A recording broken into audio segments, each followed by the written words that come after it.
பிரியமான சகோதர சகோதரிகளே, உங்கள் அனைவருக்கும் என் அன்பார்ந்த வணக்கம்.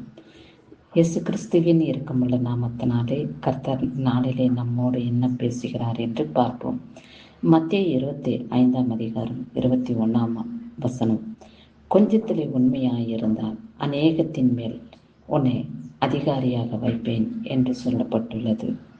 நாம் வாழ்கிற வாழ்க்கையிலே நாம் வசதி வாய்ப்பு குறைந்தவர்களாக இருந்தாலும், நம்மிடத்திலே ஒரு பொறுப்பு கொடுக்கப்பட்டு இருந்தாலும், நாம் சின்ன வேலையில் சேர்ந்திருந்தாலும், தாழ்த்தப்பட்ட நிலையில் இருந்தாலும், அந்த வேலையிலே, அந்த செயலகத்திலே, அந்த இடத்திலே நாம் உண்மையுள்ளவர்களாக காணப்பட வேண்டும்.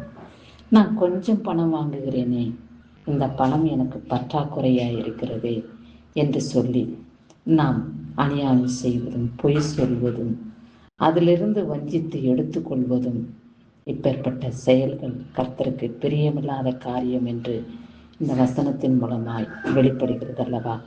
ஆகையாலே சகோதரனே, சகோதரியே, உங்களுக்கு கொடுக்கப்பட்டுள்ள கொஞ்ச அதிகாரத்தின் நிமித்தமாக, செயல்களின் நிமித்தமாக, வியாபாரத்தில் நிமித்தமாக நீங்கள் உண்மை உள்ளவர்களாக காணப்பட வேண்டும் என்று கர்த்தர் விரும்புகிறார். உண்மையுள்ளவன் எல்லாவற்றிலேயும் அவன் ஆசீர்வதிக்கப்படுவான். உண்மையுள்ளவனுக்கு அநேக விதமான காரியத்திலே மரியாதையும் மதிப்பும் கிடைக்கும்.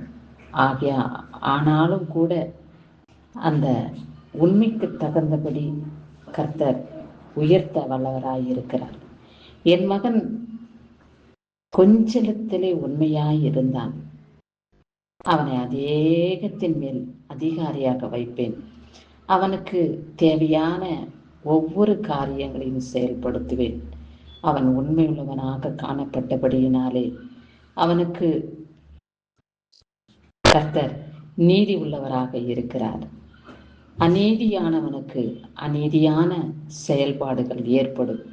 நீதி உள்ளவனுக்கோ கர்த்தர் கொடுக்கிற ஆசீர்வாதம் மிகுதியாய் காணப்படும். அவனுக்கு நியமிக்கப்பட்டிருக்கும் கிரீடத்தை கர்த்தர் கொடுக்க வல்லவராயிருக்கிறார். என் மகனுக்கு இந்த பூமியிலே கொடுக்கப்பட்ட காரியத்திலே உண்மை உள்ளவனாக காணப்பட்டான்.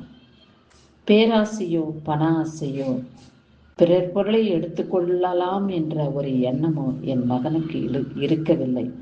இது நிமித்தமாய் எனக்கு பிரியமில்லாத காரியங்கள் என் மகன் செய்யவில்லை. ஆகையாலே என் மகனை உயர்ந்த ஸ்தானத்திலே நான் கொண்டு போய் சேர்ப்பேன்.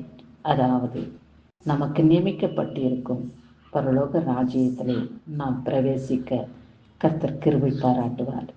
அவருடைய அன்பு மகா பெரியது, அவருடைய இரக்கம் மகா பெரியது.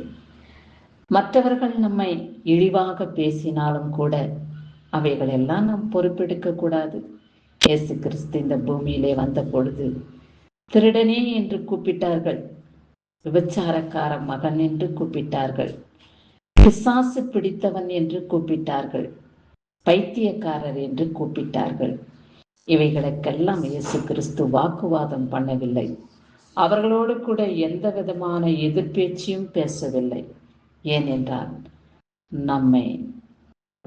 நம்மை எந்த நோக்கத்தோடு இந்த பூமியிலே வந்திருக்கிறோம் என்று அவர் அறிந்து உலக மக்களை ரட்சிப்பதற்காக, உலக மக்களை நாம் காப்பாற்ற, அவர்களை பாவ பிடியிலிருந்து மீட்டு எடுப்பதற்காகவே நாம் வந்துள்ளோம் என்று அவர் அறிந்து இந்த உலகத்தாரோடு கூட அவர் வாக்குவாதம் பண்ணாமல் கர்த்தருடைய நாமம் மகிமையுள்ள நாமம் என்று அவர் வெளிப்படுத்தி கடைசி பரியந்தமும் அவர் நமக்காகவே வாழ்ந்தார்.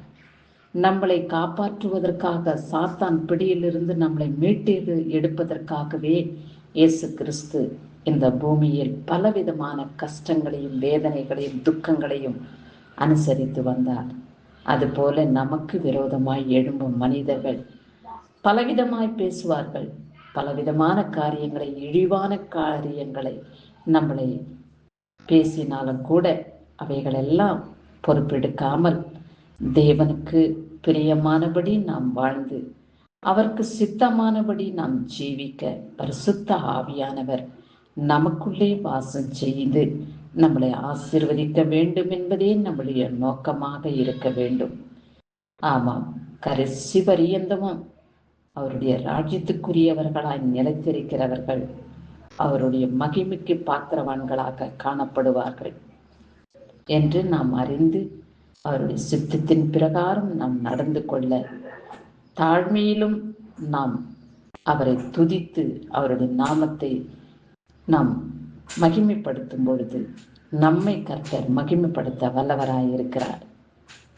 சரி, இந்த நாளிலே பிறந்த நாளையும் திருமண நாளையும் காண்கின்றவர்களை கர்த்தர் ஆசீர்வதிக்கவே ஆசீர்வதித்து காத்து கொள்வாராக.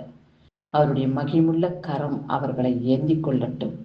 இம்மட்டும் ஆயுசு நாட்களை கொடுத்த உங்கள் தேவனுக்கு நீங்கள் என்ன செலுத்தப் போகிறீர்கள் என்று நீங்களே சோதித்து பார்த்து கொள்ளுங்கள். ஆமாண்டவரே, இந்த நாள் வரைக்கும் இந்த வருடங்கள் முழுவதுமாய் என்னையும் என் மனைவியும் பாதுகாத்து கொண்டீர். இந்த பிறந்த நாளையும் கூட காணத்தக்க கிருபையும் நீர் எனக்கு கொடுத்தீர் என்று நீங்கள் தேவனுக்கு நன்றி செலுத்துங்கள். உங்களுடைய நன்றி பலி தேவனுக்கு பிரியமான நன்றி பலியாக காணப்படட்டும். கொஞ்சத்திலே உண்மையாய் இருந்தாய் என் மகனே மகளே, உன்னை அநேகத்தின் மேல் அதிகாரியாக வைப்பேன் என்று கர்த்தர் உங்களை பேர் சொல்லி அழைக்கட்டும். அவருக்கு சித்தமானபடி வாழ உங்களை நீங்களே தகுதிப்படுத்திக் கொள்ளுங்கள். கிறிஸ்து உங்களோடு கூடவும் உங்கள் குடும்பத்தாரோடு கூடவும் நிலைத்திருந்து உங்களை ஆசீர்வதிக்கவே ஆசீர்வதித்து காத்துக்கொள்வாராக. ஆமேன்.